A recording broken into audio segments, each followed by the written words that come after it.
Business rate का कोई सवाल team Sabharwal. For any information, call Saurabh Sabharwal 647-864-8844. That's 647-864-8844. Or visit teamsabharwal.com. Your search ends here. जी बिल्कुल ठीक सुना। और आवर एफएम 91.9 आप सुन रहे हो विद रणवीर एंड शालिनी। आपकी और हमारी इंतजार की घड़ियां हुई खत्म और हमारे अपने सीके साहब हमारे साथ हैं। Sir ji welcome welcome welcome, कैसे हो? Thank you very much ji Ranveer ji. Good afternoon to all our listeners. FM भाई बहनों को हमारा प्यार भरा नमस्कार जी। नहीं नमस्कार जी और थैंक यू सो मच। और बीके साहब आज इंतजार थी काफी लोगों को जो कि रेट कम होगा और उसका असर क्या पड़ेगा रियल एस्टेट पे, और आपसे बढ़िया कौन बता सकता है। और दूसरी बात ये भी हम बात करेंगे आज कि जो बिल्डर्स है वो उन पे क्या असर हो रहा है, वो क्या क्या फ्लॉप हो रहे हैं, तो उसके बारे में one by one will discuss all the things. और किसी कॉलर ने कोई सवाल पूछना तो गिव अस अ कॉल 4169190008। जी पीके साहब वेलकम जी। पहली बात तो ये जिसकी उम्मीद थी हमारे को लगभग 100% उम्मीद थी कि 25 बेसिस पॉइंट 4 सितंबर को इंटरेस्ट रेट नीचे आएगा, वो आ गया। और अब ये 23 साल का जो हाईएस्ट था 5% ओवरनाइट वो कम होके 4.25 हो गया। 23 साल का हाईएस्ट था जी ये बिगिनिंग ऑफ समर में, जो कि अभी पिछले जून 5 जून से पहले हाईएस्ट था 23 इयर्स का। तो वो फिर कम होके 5 जून को, फिर 24 जुलाई को, अब 4 सितंबर को ये नीचे आ गया। और इसका अब सबसे बड़ा बेनिफिट जो होने जा रहा है वो होने जा रहा है, एक तो जो वेरिएबल रेट वाले हैं हमारे बहन भाई जो वेरिएबल में बैठे हुए हैं, जिन्होंने मतलब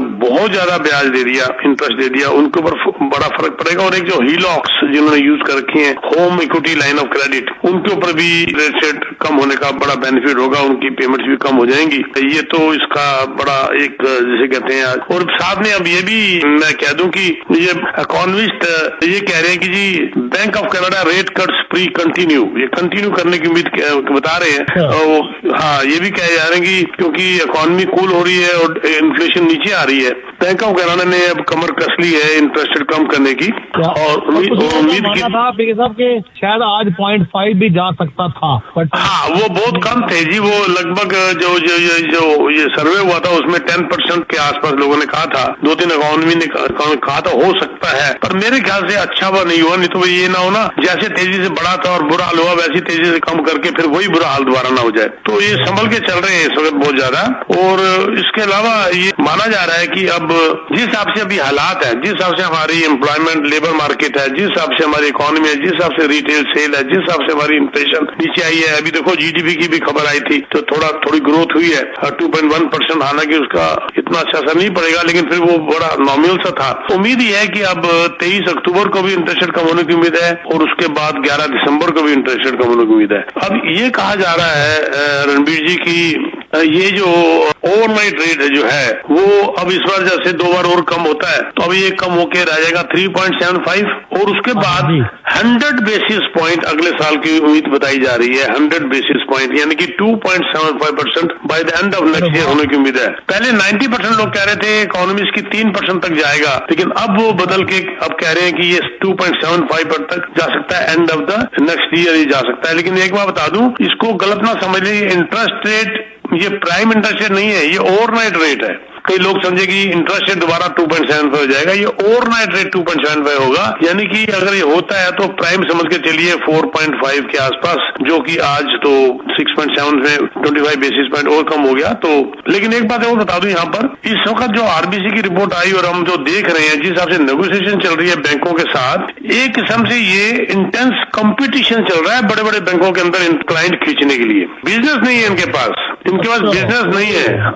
हाँ देखो अभी आरबीसी की रिपोर्ट आई, अभी ये डेव मकई साहब जो है चीफ एग्जीक्यूटिव आरबीसी के, उन्होंने रिपोर्ट दी है कि ये एनवायरनमेंट जो हुआ पड़ा है इस वक्त बैंकों के अंदर फियर्स कंपटीशन का, ये हिस्टोरिक है।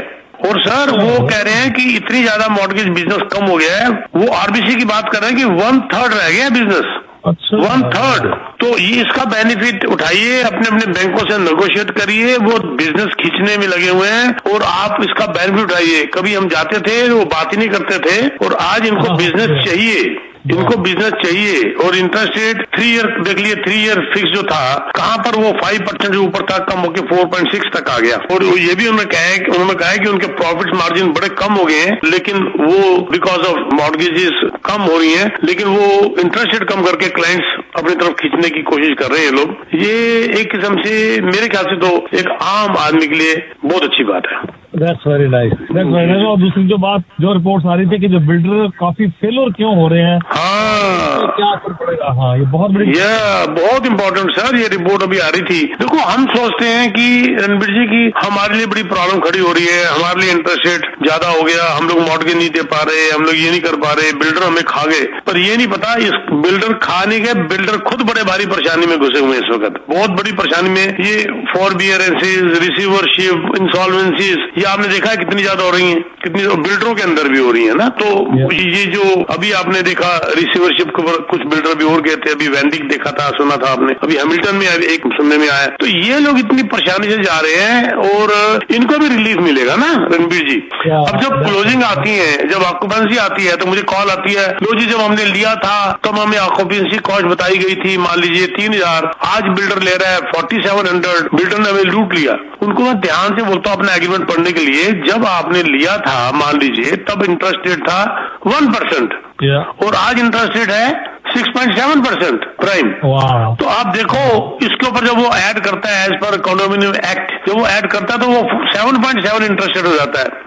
तो कहाँ 2 होगा, कहाँ 7, इसका ही फर्क आपको पड़ गया 1500 महीने का। तो ये बिल्डर की जेब में नहीं जा रहा, बिल्डर ने भी आगे देना है, ये बिल्डर लेके अपनी जेब में डाल रहा है। जब आपने उसको मॉर्गेज नहीं दी तो बिल्डर का भी तो लोन बिल्डर के ऊपर चढ़ा हुआ है, बल्कि कमर्शियल लोन रेजिडेंशियल से महंगा होता है।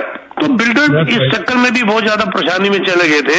और अब जो है वो उनका कुछ और भी कारण था, मैं बताता हूँ। बिल्डरों की परेशानी में जाने का कारण और था कि जो उनकी कॉस्ट थी वो इनकम से ज्यादा बढ़ गई थी।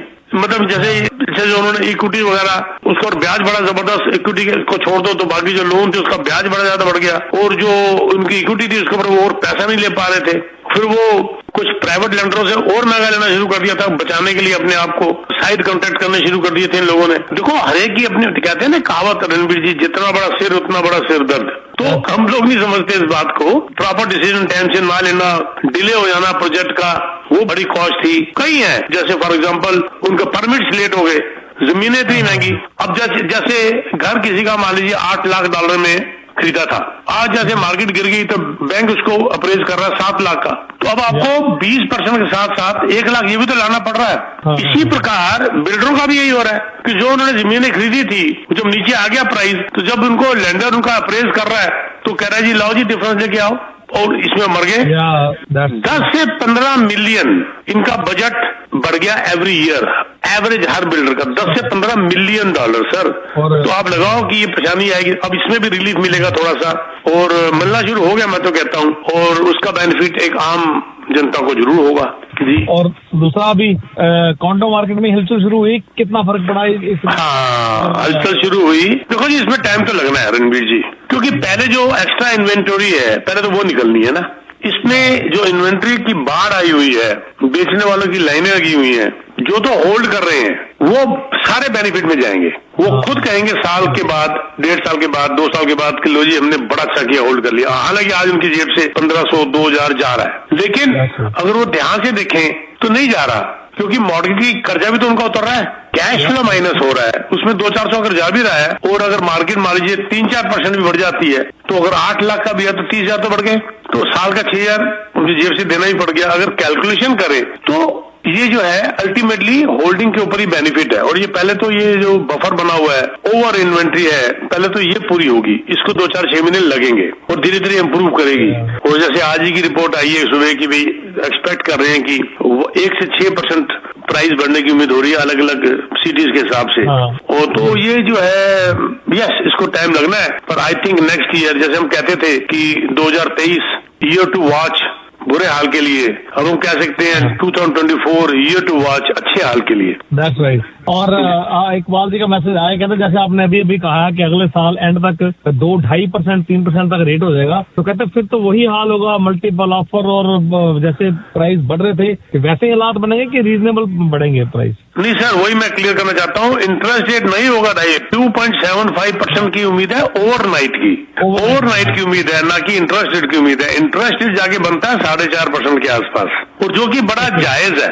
मुझे याद है 2001-2002 में जब 6% इंटरेस्ट होता था प्राइम, तो हम कहते थे यार लॉटरी निकली हुई है, राइट। और आज क्योंकि हमें आदत पड़ गई 0.25 की ओवरनाइट की या 1-1.5% की 2% की, तो अब हम कह रहे हैं जी 4.7% भी बहुत गलत है, क्योंकि फ्री खाने की आदत पड़ गई ना हमारे को। अच्छा, एक कारण और भी है रणबीर जी कि उस वक्त जो इंटरेस्ट रेट 6% इसलिए दिया जाता था कि प्राइस बड़े कम थे रियल एस्टेट के। 3 लाख 3.5 लाख में, मैं वैसे 25 साल पुरानी बात कर रहा हूँ, जस्ट 25 ईयर मैंने वैसे पकड़ लिया, तो उस वक्त रियल एस्टेट 3-3.5 लाख का डिटैच घर मिल जाता था, और आज 1.5 मिलियन का 4 लाख भी चलो मान लो तो 4 गुना हो गया। अब हमें इंटरेस्ट रेट बड़ा महंगा पड़ता है, इनकम इतनी बड़ी नहीं, इस हिसाब से इंटरेस्ट रेट बढ़ गया। तो यस, इसका असर पड़ेगा पॉजिटिव ऑन रियल एस्टेट, पर इतना नहीं पड़ेगा जितना लोग सोच रहे हैं कि आग लग जाएगी, जैसे इन्होंने इकबाल भाई साहब ने कहा। ऐसी बात नहीं है, कह रहे हैं कि एक फेयर मार्केट होगी, ये अगला साल माना जा रहा है 2025 will be a fair market, will be a balanced market, अगर हर चीज ठीक रहे तो। और देखो ऊपर से अभी हमास का भी कुछ फैसला होता नजर आ रहा है, वहां पर रशिया यूक्रेन का भी कुछ फैसला होता नजर आ रहा है, तो मुझे लगता है कि ये बुरा वक्त 1-2 साल का जो था ये निकलता हुआ नजर आ रहा है। क्योंकि जो इन्वेस्टर्स हैं बिकी साहब, उन्होंने भी थोड़ा हाथ अपना टाइट किया हुआ है और वो भी खुल के इन्वेस्ट नहीं कर पा रहे, ज्यादा खींच रहे हैं सर। देखो इन्वेस्टर तो बोलेगा जी मुझे पैसा कहाँ से मिलता है, सीधी सी बात है, मेरे पास कैश कहाँ से आती है, अगर मेरे को इनकम नहीं है मैं क्यों हाथ डालूंगा। यही हाल बिल्डरों का भी है ना, वो इसलिए नहीं बिल्डिंग बना रहे, 75 बिल्डिंग रुक गई, प्रोजेक्ट रुक गए, लगभग 24,000 यूनिट रुक गए, क्योंकि उनको प्रॉफिट नजर नहीं आ रहा। वो कहते हैं चलो लैंड पड़ी है, कीमत घट गई लैंड की, कोई बात नहीं, आगे बढ़ेगी, बजाय 30-35 मिलियन का झटका खा लो, बजाय इसके 1 बिलियन के झटके में हम लोग पड़ जाए। तो ये जो है ना बात, ये बिल्कुल इन्वेस्टर जो है बहुत सोच समझ के हाथ डाल रहा है कि भाई हाँ, अभी भी अच्छे प्राइस अच्छे इंसेंटिव्स के बाद अगर क्लोजिंग 3-4 साल के बाद है तो इन्वेस्टर्स मार्केट में है, इन्वेस्टर मार्केट में है 4 साल की क्लोजिंग वाले, क्योंकि 2 साल से आगे की क्लोजिंग वाले, 2026 के आगे की क्लोजिंग वाले, ताकि तब तक सबको मार्केट ठीक होते नजर आ रही है। तो क्या अभी भी साहब आपने कहा था कि अभी भी इन्वेस्टर्स के लिए राइट टाइम है, क्योंकि कुछ चीजें बड़ी सस्ती मिल रही हैं, अभी भी लोग बहुत ज्यादा 3-3 लाख डॉलर तक depending on the unit, 1 lakh से लेकर 3-3 लाख तक हमने डिस्काउंट बिल्डरों से दिलवाए हैं लोगों को, बहुत ह्यूज। पेमेंट सिर्फ 10% दो 1 साल के अंदर, 15% पेमेंट आप हैरान हो जाएंगे 3 साल के अंदर दो किस्तों के अंदर, और क्लोजिंग 4 साल के बाद 1 लाख से लेकर 3-3 लाख डॉलर का इंसेंटिव बिल्डरों से, क्योंकि बिल्डरों ने भी तो अपने प्रोजेक्ट को कंप्लीट करना है ना, नहीं तो ये बड़े घाटे में चले जाएंगे। तो अब ये हाथ खींचना शुरू कर दिया बिल्डरों ने धीरे धीरे, मैं देख रहा हूँ, और क्योंकि अभी जैसे ही पता चला कि अभी सितंबर में भी रेट घटेगा, जो कि घट गया, तो बिल्डरों ने थोड़ा थोड़ा हाथ खींचना शुरू किया है, पर स्टिल वी कैन नेगोशिएट अगर अभी भी कोई इंटरेस्टेड है तो जी। बिल्कुल जी। और पीके साहब का नंबर है 647-299-4757 299-4757। और पीके साहब वैसे तो प्रोजेक्ट बहुत है, जैसे आप मार्केट में कहते हो कि हंड्रेड्स ऑफ प्रोजेक्ट हैं, लेकिन आपके जो फेवरेट है इस वक्त प्रोजेक्ट इन्वेस्टर्स के लिए या एंड यूजर्स के लिए कौन कौन से हैं, थोड़ा सा उसके बारे में जी। मैं, अगर आप लो राइज में जाना चाहते हैं, ओकविल जैसे अच्छी कोई जगह नहीं है, सारे हाई इनकम ग्रुप है, बड़े अच्छे स्कूल्स हैं, बहुत बढ़िया बिल्डर है, क्रिस्टल होम्स, फनब्रुक, इनका मेरे पास फ्री होल्ड टाउन होम्स है, मैंने इकट्ठे 25 दिन से लिए थे, होल्ड कराए थे, 4-5 बचे हुए हैं, 3 किस्म के अलग अलग हैं मेरे पास। सबसे सस्ते वाले तो खैर निकल गए, उसके बाद 1 मिलियन 20 मिलियन 30 वाले मेरे पास हैं, ये फ्री होल्ड जिसकी क्लोजिंग 2 साल से ज्यादा लंबी है, और पेमेंट आपने सिर्फ 10% करनी है 1 साल के अंदर। बहुत अच्छा प्रोजेक्ट है, और बिल्डर इस बात को क्लेम कर रहा है कि हम रीसेल से सस्ते हैं। देखिए, आपको रीसेल से सस्ता मिल जाए और क्लोजिंग 2 साल के बाद हो, और आपने सिर्फ 10% देना हो 1 साल के अंदर, इससे अच्छा क्या हो सकता है? ब्रांड न्यू, वो भी ओकविल जैसी जगह। ये है हमारे पास, मिल्टन में हमारे पास डाउनटाउन के अंदर खैर बहुत अच्छे 2-3 प्रोजेक्ट हैं। नताशा बड़ा फेमस प्रोजेक्ट है, बहुत जबरदस्त हाई एंड। अभी फिल्म फेस्टिवल आपका भी मीडिया गया होगा, वहां पर फिल्म फेस्टिवल चल रहा है, उसके साथ ही बिल्डिंग है नताशा एडले और किंग के ऊपर, मतलब बड़े शानदार प्रोजेक्ट है हमारे पास। नायगरा में है हमारे पास, किंगस्टन में हमारे पास। हमसे कांटेक्ट किया जा सकता है, आपकी जरूरत के हिसाब से हम आपको गाइड कर देंगे कि कौन सा प्रोजेक्ट आपको सूट करता है, आपकी प्रोफाइल को पूरा चेक करते हुए। उसके लिए आप मुझे टेक्स्ट मैसेज डालना होगा। हम कॉल नहीं उठाते, क्योंकि मेरा कॉल खास करके नहीं उठाता, क्योंकि मेरा वॉल्यूम बहुत ज्यादा है कॉल्स का, तो जस्टिफाई करना मुश्किल हो जाता है। तो text message is the fastest way of my reply. 647-299-4757 647-299-4757। On top of it Ranbir ji, जैसे मैंने कहा कि ये महीना हमारा शुरू हुआ पड़ा है हायरिंग का, न्यू एजेंट्स का ये महीना हमारा चल रहा है, और इसके अंदर आप इसके लिए भी अगर आप मेरे जैसे कहते हैं मेंटोरशिप के अंदर और हमारी ट्रेनिंग बड़ी जबरदस्त चलती है। लंच एंड लर्न अभी भी 19 तारीख को है हमारी training.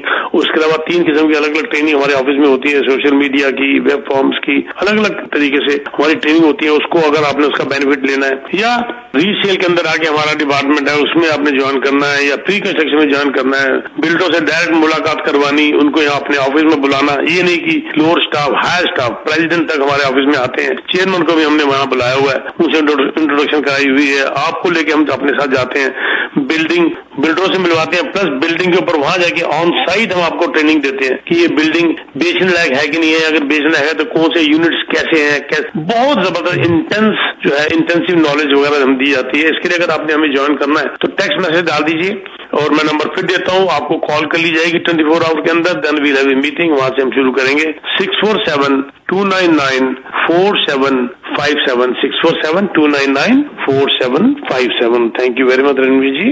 Thank you ji. Next week फिर मुलाकात होगी इसी टाइम पे। Wish you all the best. Thank you sir, thank you very much. Bye.